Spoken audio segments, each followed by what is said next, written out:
Good morning, students. In this lecture third of mechanics, we'll discuss that what is the meaning of radius of gyration and how we can represent moment of inertia in terms of various terms. So first one is radius of gyration, which is denoted by capital K. So we have already studied about the center of mass in case of rigid body. That center of mass is the point where whole mass of the body is supposed to be concentrated. Means the whole body, it can be balanced about that center of mass, about that point. So here actually this radius of gyration, it is the distance of center of mass from the axis of rotation. When we suppose we have a rigid body and this rigid body, it is rotating about an axis OZ,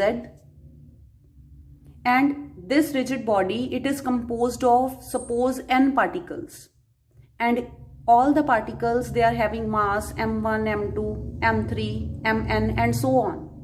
Similarly, there will be the center of mass of this body where whole mass of the body is supposed to be concentrated and it can be balanced about that point. So it will also lie inside the body. So radius of gyration, it is the distance of this point from the axis of rotation. So now read the definition. It is the distance because it is radius. Means it is directly related to distance. It is that distance from the axis of rotation at which whole mass of the body is supposed to be concentrated, means this point. Then the moment of inertia would be same as with the actual distribution mass of the body. Means moment of inertia of all the particles of the body and the moment of inertia of this point about this axis of rotation, it will be same. Why? Because this point is supposed to be concentrated the whole mass of the body. So now suppose if capital M is the mass of the body, it is the mass of the body, and K is the radius of gyration,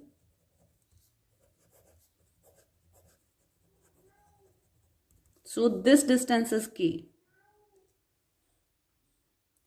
Suppose the distance of this first particle having mass m1, it is r1 from the axis of rotation.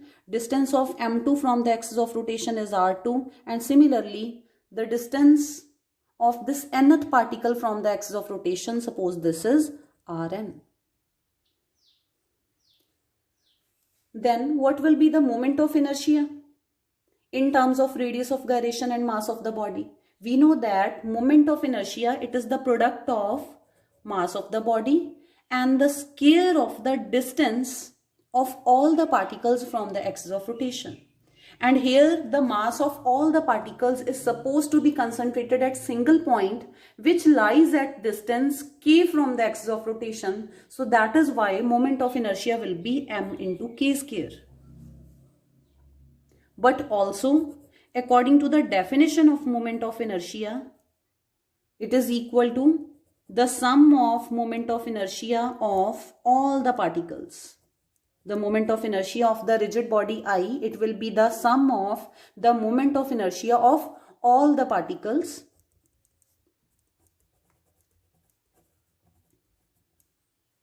So from these two equations, this means this mk square, it is equal to m1 r1 square plus m2 r2 square plus so on up to mn rn square.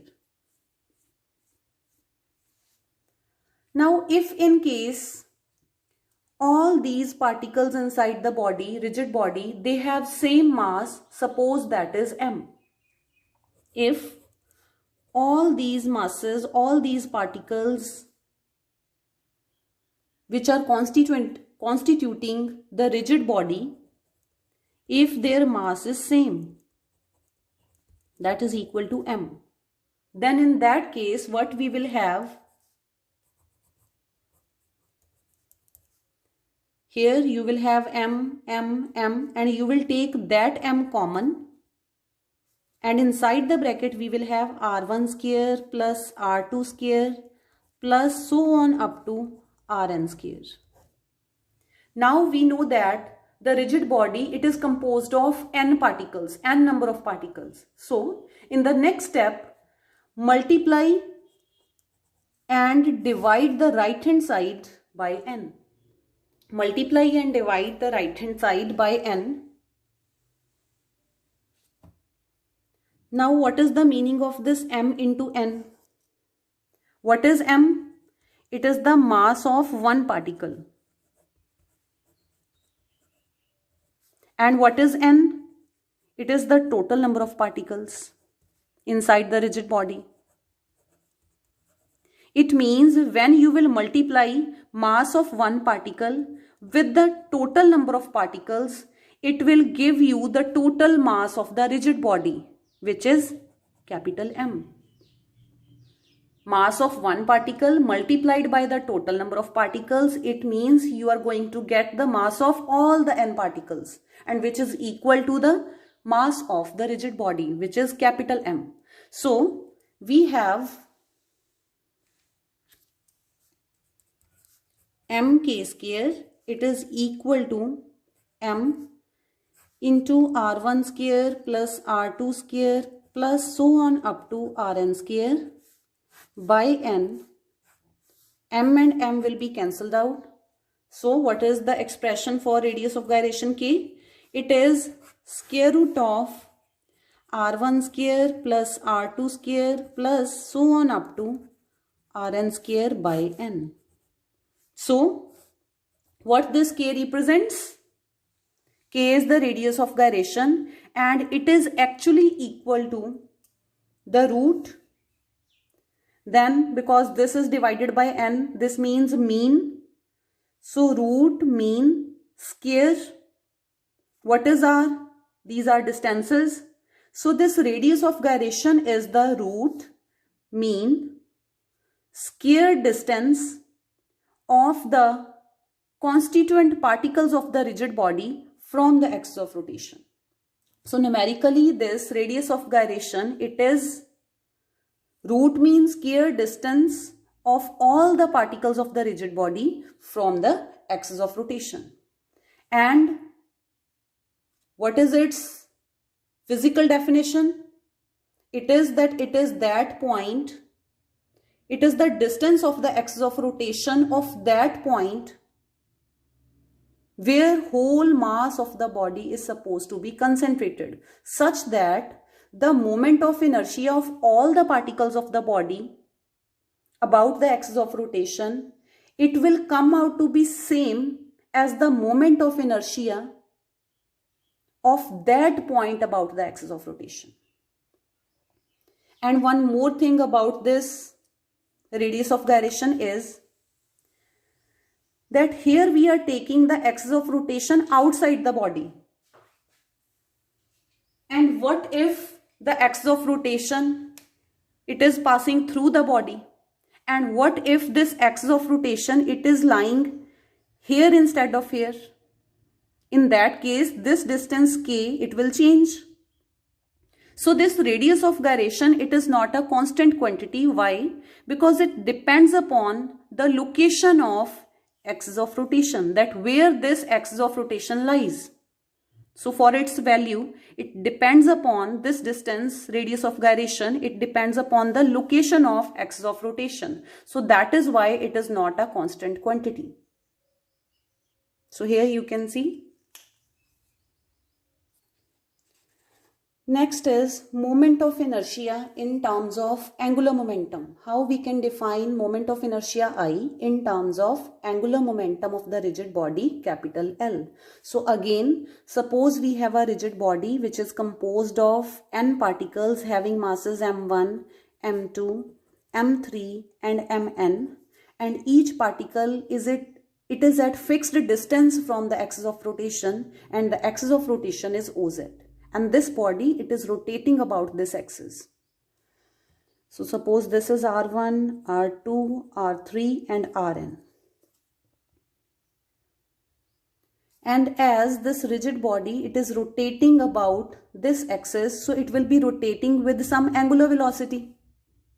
And suppose this rigid body, it is rotating about in this way. It is rotating about this axis with uniform angular velocity omega. And if this body, it is rotating with uniform angular velocity omega, then every particle of this body, every particle which lies inside this body, which this body is composed of, it will also rotate about this axis OZ. And what will happen?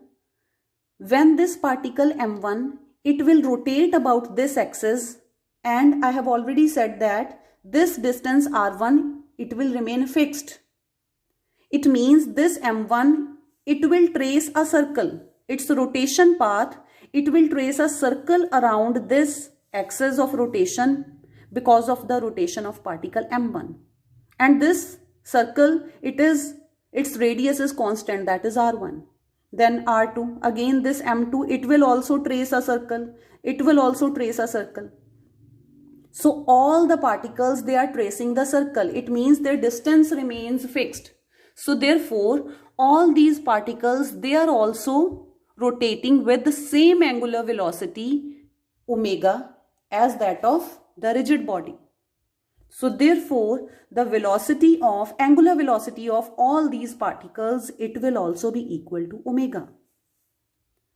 Now, because the rigid body, it is composed of n particles, now we will consider just a single particle. Why? Because all the particles, they have same angular velocity. So consider the ith particle, Mi. Suppose this is Mi, ith particle inside this rigid body.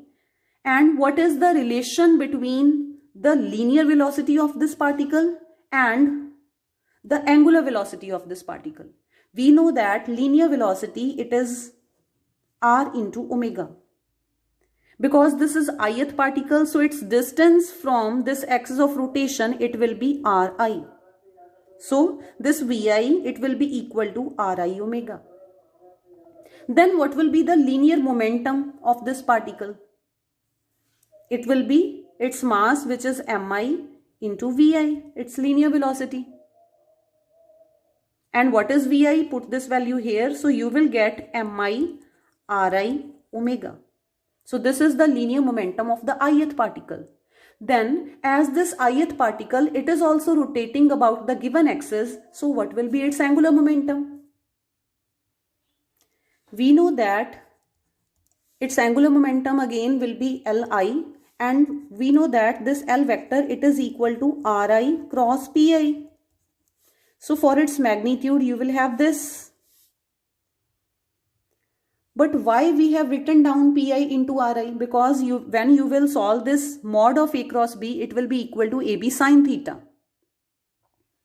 Actually, the direction of this linear momentum vector, when any particle, it is rotating about any axis with radius Ri, then its velocity vector, we know that the linear velocity vector of the linear velocity vector of the particle which is rotating about any axis, it is in a tangential direction. It means this Vi, it will be perpendicular to this Ri. And if Vi is perpendicular to Ri, it means this Pi will be perpendicular to Ri. So that is why angle between this Ri and Pi is 90 degree. Why? Because the direction of velocity vector and linear momentum vector, it is tangential to the radius vector of the particle which is rotating about any axis. So that is why sine 90 will be 1. So we have angular momentum of the ith particle is Pi into Ri. And what is the value of Pi? It is Mi Ri omega. So this Li will be Mi Ri square omega. and this is the linear angular momentum of ith particle. So what will be the total angular momentum of the whole rigid body? It will be the summation of the angular momenta of all the particles which are inside the body. It means it will be summation ILI. It will give you the total angular momentum of the body. So it will be, put the value of Li. And what is this? It is m1r1 square plus m2r2 square plus up to so on mn square. So this is the total moment of inertia of the rigid body about the axis of rotation. So we have angular momentum of the rigid body, it is equal to I into omega. So how we can define this I in terms of L? Suppose this omega is equal to 1. At that time, this I will be equal to L. So how we can define this moment of inertia in terms of angular momentum? So moment of inertia of a rigid body about any axis of rotation, it is numerically equal to the angular momentum. Why it is numerically equal? Because otherwise this I it is equal to L upon omega. And when omega will be equal to 1, is made equal to 1, only at that time this I is equal to L. So that is why it is numerically equal. It is numerically equal to the angular momentum of the body when the body is rotating with omega is equal to 1. Means it is rotating with unit angular velocity about that axis. So this is how we can define this I in terms of L. Then moment of inertia in terms of rotational kinetic energy. Again, suppose we have a rigid body which is composed of n particles having masses m1, m2, m3 and so on up to mn, and having respective distances from the axis of rotation which is OZ. They are r1, r2, rn. Now what is this rotational kinetic energy? It is the kinetic energy of any body which is rotating about an axis. So it is the kinetic energy which is possessed by the body because of its rotation about any axis. So that is why it is known as rotational kinetic energy. So again, consider the ith particle. All the particles, they are rotating about an axis OZ with the same angular velocity which we have studied earlier, omega. So what will be the relation of linear velocity of the ith particle with its angular velocity? It will be Vi is equal to Ri omega. And we know that what will be the kinetic energy of this ith particle? We know that it is half mv square. So it will be half mi Vi square. Put this value here and you will get half mi Ri square omega square. In the same way, what will be the total kinetic energy of rotation? What is the total rotational and kinetic energy of whole rigid body? It will be the sum of rotational kinetic energies of all the particles inside the rigid body because of their rotation about that axis. So it will be summation ITI. So we have summation I half mi Ri square omega square. So this T, total rotational kinetic energy of the rigid body, it is half summation I mi Ri square omega square. And what is this? m1r1 square plus m2r2 square up to mn square. So this is moment of inertia I. So the rotational kinetic energy of the rigid body about any axis of rotation, it is half into moment of inertia into square of the angular velocity of the body about that axis. So now how we can define this I in terms of T? When you will make this omega is equal to 1, then you will get this I is equal to, move this 2 to this side, 2 into T. It means this moment of inertia of the rigid body about an axis of rotation, it is numerically equal to, because it is made, it is not always equal. It is made equal to this when by putting this omega equal to 1. So moment of inertia of the rigid body about an axis of rotation, it is twice the rotational kinetic energy of the body when the body it is rotating with unit angular velocity about that axis. So here you can see, which I have already told you. And in the end, next is how we can define this moment of inertia in terms of torque tau. So again, suppose the same rigid body which is rotating about z-axis with uniform angular velocity omega. Now to accelerate the rotation of that body, what we have to do? We will have to apply external torque on that rigid body. So suppose tau is the external torque which we are applying on a rigid body which is rotating about any axis. And what will happen? In case of linear motion, when we apply force, the body gets accelerated.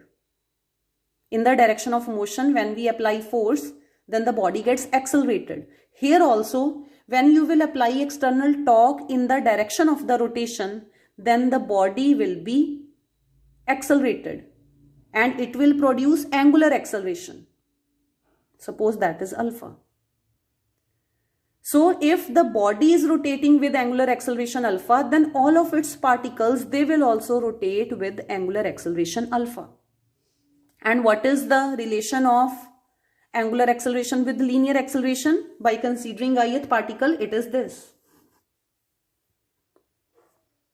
So then what will be the external linear force acting on the ith particle? According to Newton's second law, it will be Fi is equal to mi mass into acceleration of the ith particle. Now put this value here and you will get mi ri alpha. Then what will be the torque acting on the ith particle? We know that this torque, it is R cross F.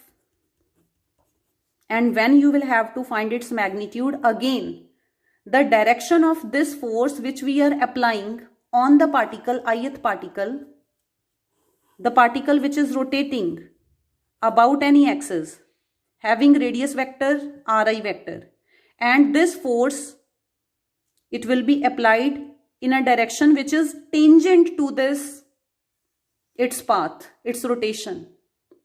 And we know that tangents, they are always perpendicular to the radius vector. So that is why there is angle is 90 degree between this R and F. So sine 90 will be 1. So that is why tau I is equal to Ri Fi. Now put this value here and you will get Ri mi Ri alpha. Means it is mi Ri square alpha. This is the torque acting on ith particle. What will be the torque acting on whole body? It will be the sum of the torque experienced by all the particles inside the rigid body. So it will be summation I tau I. And what is tau I? Put its value. It is mi Ri square alpha. And what is this? Again, this is moment of inertia I. So how we can define I in terms of tau? When alpha is made equal to 1, at that time, the moment of inertia of a rigid body about an axis of rotation, it is numerically equal to the external torque acting on that body when that rigid body, it is rotating with unit angular acceleration about that axis. So this is all about in this lecture.